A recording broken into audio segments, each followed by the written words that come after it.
बात करेंगे वफाकी वज़ीर दाखिला राना सनाउल्लाह साहब से। राना साहब, शुक्रिया आपके वक्त का।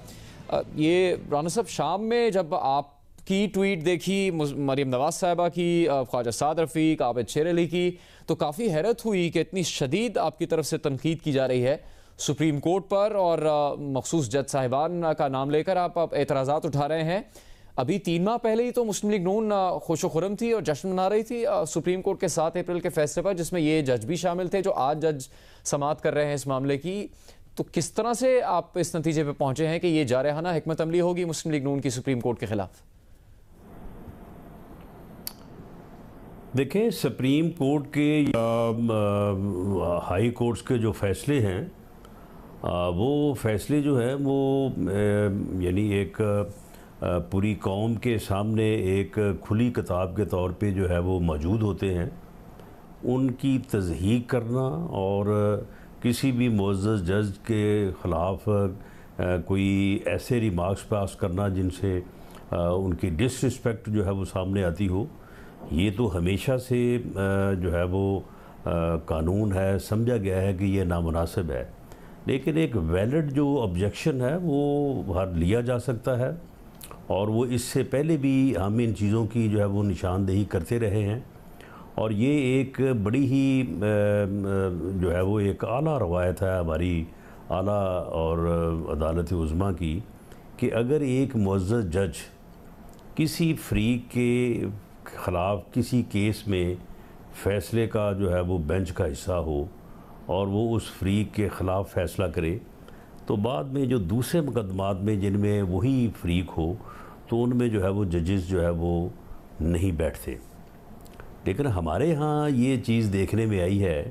कि मियाँ नवाज़ शरीफ साहब को, जो कि हमारे पार्टी लीडर हैं, उनको जो सज़ा दी गई थी कामा के ऊपर और तनख्वाह ले सकते हैं, ली नहीं है, तो इसके ऊपर तो मामला ये है कि उस वक्त से वो मुअज़्ज़ज़ जज साहिबान जो PMLN के ख़िलाफ़ मुख्तलिफ़ फ़ैसलों का हिस्सा रहे हैं, उसकी लीडरशिप को जो है वो ऐसी सज़ाएं देने में जिनके मुतल्लक़ जो है वो बाद में बहुत ज़्यादा जो है वो एतराज़ात भी सामने आए हैं, सिर्फ़ हमारी तरफ से नहीं बल्कि कानून दान और बार्स की तरफ से और कानून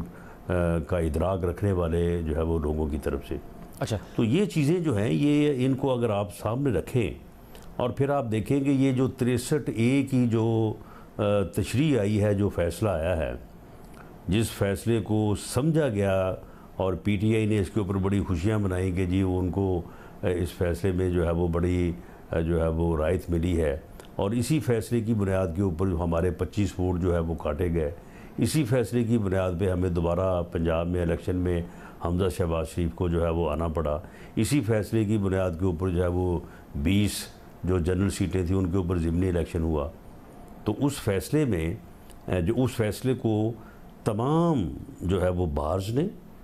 और तमाम कानून की फ़हम और इदराक रखने वाले लोगों ने कहा कि ये फ़ैसला दुरुस्त नहीं है। अच्छा। उन्होंने रिस्पेक्टफुली इस फ़ैसले से जो है वो डिस्टेंस किया और एतराज़ किया और इसके ऊपर सुप्रीम कोर्ट बार एसोसिएशन ने बाकायदा जो है वो रिव्यू पिटीशन भी दायर की कि ये फैसला तो राना साहब, जैसे आप बात कर रहे हैं को रीराइट करने के मुतरादिफ है। जैसे आप बात उसी फैसले के ऊपर हमारे ख़िलाफ़ जो है वो सारा कुछ हो गया है। अब अगर उसी फैसले की रूह से अगर हमें बेनिफिट पहुंचा है 10 वोटों का, 25 वोट हमारे काटे गए, जब 10 का हमें फ़ायदा पहुंचा है, तो रात जो है वो सुप्रीम कोर्ट की रजिस्ट्री जो है वो को रात 10-11 बजे खोली गई है। साहब, अब मेरी बात अगर आप सुनिएगा कि आप 17 मई के केस के हवाले से तनकीद करेंगे, शायद समझ आ जाए। आप अब सुप्रीम कोर्ट जो समाअत कर रही है उस पर तनकीद करेंगे या तहफ़्फ़ुज़ात का इज़हार करेंगे, शायद समझ आ जाए। लेकिन आपकी ट्वीट है, द जजेस who gave verdicts against our leadership in the name of black law dictionary and receivable income should not be part of the benches hearing our cases। ये तो सब मामला राना साहब 2017 के हैं। और फिर साद रफ़ीक साहब की ट्वीट है, पानामा 1 पूरी कौम ने भुगता, पानामा 2 मंजूर है ना कबूल है, पानामा एक फसाना था, कानून का बहाना था। तो ये 2017 में हुए। आपके लीडर को भी सज़ा तब सुनाई गई, आपके लीडर चले गए, लेकिन आपकी जमात की हुकूमत थी, सदर भी आपके थे, वज़ीर आज़म भी आपकी जमात के रहे, तब तो इन जजेस के खिलाफ कोई कार्रवाई आपने नहीं की, रेफरेंस कोई नहीं भेजा। 5 बरस बाद एक बार फिर याद आ गया मुस्लिम लीग नून को कि क्या हवाला था उन जजेस का, उस पर तनकीद करनी है। नहीं देखें, जजेस की जिस तरह से मैंने पहले भी अर्ज़ किया है कि जजेस के फैसले के ऊपर जो है वो एक कानून के दायरे में रहते हुए जो है वो बात हो सकती है। हाँ, लेकिन जजेस को के ख़िलाफ़ कोई कार्रवाई करना जो है उसके तो हम हमेशा से जो है वो ख़िलाफ़ रहे हैं। और ये पिछले दौर में जब एक सुप्रीम कोर्ट के मुअज़्ज़ज़ जज के ख़िलाफ़ जो है वो रेफरेंस भेजा गया तो हमने उसको उस वक्त उसकी जो है वो मजम्मत की थी। लेकिन अब मामला ये है कि देखिए जो हमारे सहाफ़ी भाई जो है वो सुप्रीम कोर्ट को कवर करते हैं, जो यानी पहले से जो है वो ये गुफ्तगू होनी शुरू हो जाती है कि जी ये केस आया है, इसमें क्योंकि ये फ़ैसला जो है वो दरकार है तो इसलिए अब ये बेंच बनेगा, ये बेंच बनेगा तो इससे ये फ़ैसला आएगा। अब ये बेंचेस का बनना क्या, एक मखसूस बेंच जो है वो सिर्फ ये हमारे लिए मुख्तस कर दिया गया है कि हमारे सारे मामला जो हैं वो इसी बेंच में लगेंगे और इसी बेंच में जो है वो हमारे ख़िलाफ़ जो है वो सारे फ़ैसले जो है वो होंगे। और जो हमारे ख़िलाफ़ फ़ैसले हुए हैं हमारे ख़िलाफ़ इस हद तक, यानी एक यहाँ पे जो है वो लाहौर की मकामी अदालत में जो है वो वज़ीर आज़म होने के बावजूद एक झूठे केस में जो है वो मियाँ शहबाज शरीफ जो है वो पेश हो रहे हैं, पेश होते रहे हैं। उनकी वहाँ पे बेल थी, उनकी बेल जो है वो कंफर्म हो गई। एक जज साहब ने अगले दिन चीफ जस्टिस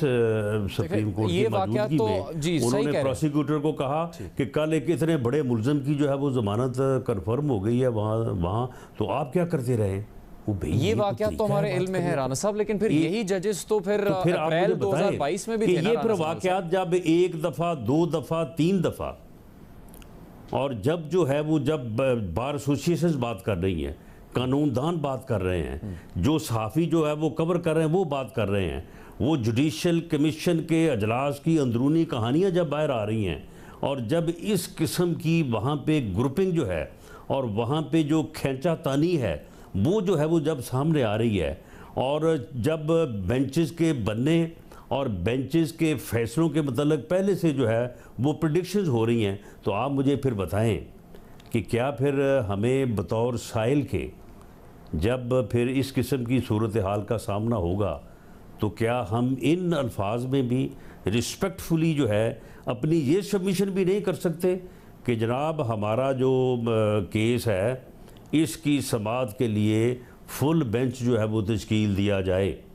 ताकि वो ग्रुपिंग का जो है वो तसर जो है उस ग्रुपिंग की वजह से जो है वो हमारे खिलाफ जो है वो कोई मामला ना हो। ये तो किसी ने कहा ही नहीं ये है। आज राना साहब जी कहा है जी, ये तो देखिए ये तो किसी ने नहीं कहा कि आप एतराज़ नहीं कर सकते। सवाल ये हो रहा है कि अप्रैल 2022 में भी तो राना साहब यही जजेस थे। उस वक्त भी जो फैसले जिन फैसलों का जिक्र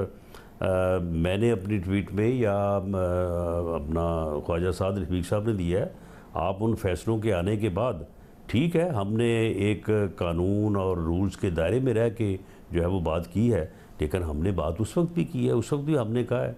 कि ये जो अकामा में जो सज़ा दी गई है, जो ब्लैक डिक्शनरी से जो मीनिंग निकाले गए हैं कि तनख्वाह ले सकते थे, ली नहीं है लेकिन रिसीवेबल एसेट्स है और लिहाजा आपको जो है वो सारी ज़िंदगी के लिए जो है वो नाहिल करार दिया जाता है। जब अपना जो है वो मियाँ नवाज शरीफ साहब को प्रेसिडेंट से पार्टी प्रेसिडेंट से हटाया गया था, वो फैसला पढ़ के देख लें। 2018 में सुप्रीम कोर्ट के फैसले हैं, उसमें ये देख लें कि पार्टी हेड की डायरेक्शन जो है उसको जो है वो हतमी करार दिया गया है। अब ये जो फैसला हुआ है जिसमें 25 लोगों को जो है वो डी सीट किया गया है, उसमें असद उमर का लेटर है और पार्टी हेड इमरान खान की जो है वो डायरेक्शन है। अच्छा राना साहब, वो डायरेक्शन जायज़ थी, उसके ऊपर 25 लोग जो है वो डी सीट हुए। अब जो है वो कहा जा रहा है कि जी ये 10 लोग जो पार्टी हेड की डायरेक्शन पे डी सीट हुए, ये गलत है। राना साहब इसलिए हमने जो है वो मौजूदा आप बेंच से जो आपका मौक़िफ़ है, हमने ये रिक्वेस्ट की है कि हमारा केस जो है इसे फुल बेंच सुने। तो आपने तो एक मुहिम शुरू कर दिया आपकी पार्टी के रहनुमाओं ने। मैं इसलिए आपसे एक सवाल और करना चाहता हूँ, सुनिएगा तहम्मुल से, कि अब जो तहरीक इंसाफ की हिकमत अमली थी वही लग रहा है इस वक्त मुस्लिम लीग नून की हिकमत अमली है, चूँकि फवाद चौधरी साहब अभी कुछ दिन पहले जो फैसला आया है डिप्टी स्पीकर कासिम सूरी की रूलिंग के खिलाफ फैसले पर तफसीली फैसला आया, उस पर फवाद चौधरी कह रहे थे अदालती फैसले को आने वाली पार्लियामेंट से कलअदम करार दे दिया जाएगा, एस्टेब्लिशमेंट को खून लग गया है। अब फवाद चौधरी आपके अरकान की जानिब से जो ट्वीट्स की गई उस पर कह रहे हैं strongly condemn PML and trend against supreme court of Pakistan. तो आप अपने हक में फैसलों पर तो सुप्रीम कोर्ट के हामी नजर आए, अगर यही जजेस तब भी मौजूद थे तो आपको एतराज़ करना चाहिए था। अब अगर supreme court deputy speaker Punjab assembly की रूलिंग को नहीं कबूल करती, उसको कलअदम करार देती, क्या करेगी मुस्लिम लीग नून? देखिए, हमें तो इस बेंच से इंसाफ की तवक्को नहीं है। हम ऑन रिकॉर्ड ये बात जो है वो सबमिट करते हैं कि ये बेंच जो है, मौजूदा बेंच जो है, मैं किसी जज का जो है वो नाम लेना मुनासिब नहीं समझता, लेकिन हम ये समझते हैं, हमारी पार्टी का ये कंसिडर्ड ओपिनियन है कि इस बेंच से हमें इंसाफ की तवक्को नहीं है। हमने आज भी ये रिक्वेस्ट की है कि फुल बेंच जो है वो इस केस की जो है वो समाअत करे, और फुल बेंच जो है वो ऐसे केसेस की समाअत इससे पहले जो है वो करता रहा है। और मंडे को हम बाकायदा जो है वो तहरीरी तौर पे भी जो है ये एक दरख्वास्त दायर करेंगे कि ये बेंच जो है, क्योंकि हमें इससे इंसाफ की तवक्को नहीं है, तो इसलिए फुल बेंच जो है वो इस केस की समाअत करे। राना साहब, एक बड़ी खबर ज़ाहर अब्बासी साहब ने दी है कि इस्टेब्लिशमेंट जो है वो एक मदाखलत यानी नर्म मदाखलत के बारे में फ़ैसला कर रही है, जिसका मकसद ये होगा कि सियासी जमातों को मुज़ाकरात की मेज़ पर लाया जाए। और उसके 3 मकासद हो सकते हैं कि मुआशी तौर पर इत्तफ़ाक़ पैदा किया जाए, इलेक्शन पाकिस्तान में कब होने हैं अगले उसका फ़ैसला किया जाए, और आर्मी चीफ़ की तैनाती पर बात की जाए। आपकी जमात जो इत्तेहादी इस वक्त इक़्तिदार में है, उनकी जमात में आपकी जमात मरकज़ी जमात है, आपके इल्म में है कि इस तरह की कोई कोशिश की जा रही है, इस तरह की कोशिश के लिए कोई फ़ैसला किया जा रहा है? देखिए, इस तरह की कोशिश जो है वो एक, इसे नरम मुदाखलत कह लें या सजेशन कह लें, इस तरह की जो है वो मुदाखलत जब अदम एतमाद की तहरीक जो है वो के ऊपर काम जारी था, उस वक्त भी हुई थी। और उस वक्त भी एक तजवीज़ जो है वो इस्टेब्लिशमेंट के थ्रू जो है वो अपोजिशन इत्तेहाद को, उस वक्त के अपोजिशन इत्तेहाद को जो है वो दी गई थी कि जी आप जो है वो ये असम्बली जो है वो डिज़ोल्व करके अर्ली इलेक्शन जो है वो इमरान खान करवाने को तैयार हैं, तो इसके ऊपर जो है वो आप बात करें। तो उस बात को जो अपोजिशन इत्तेहाद उस वक्त है उसने जो है वो नहीं तस्लीम किया था, और उन्होंने कहा था कि हम इस मरहले के ऊपर इस वक्त जबकि हम जो है वो मोशन मूव कर चुके हैं तो हम इसे वोट आउट करेंगे। तो इस वक्त अगर कोई इस किस्म की बात चल रही है तो वो हमारे इल्म में तो नहीं है, लेकिन अपोजिशन में जो अपोजिशन जो इत्तेहाद उस वक्त था और आज इत्तेहादी हुकूमत है, हम लोग तो हमेशा से सियासी डायलॉग पे ऊपर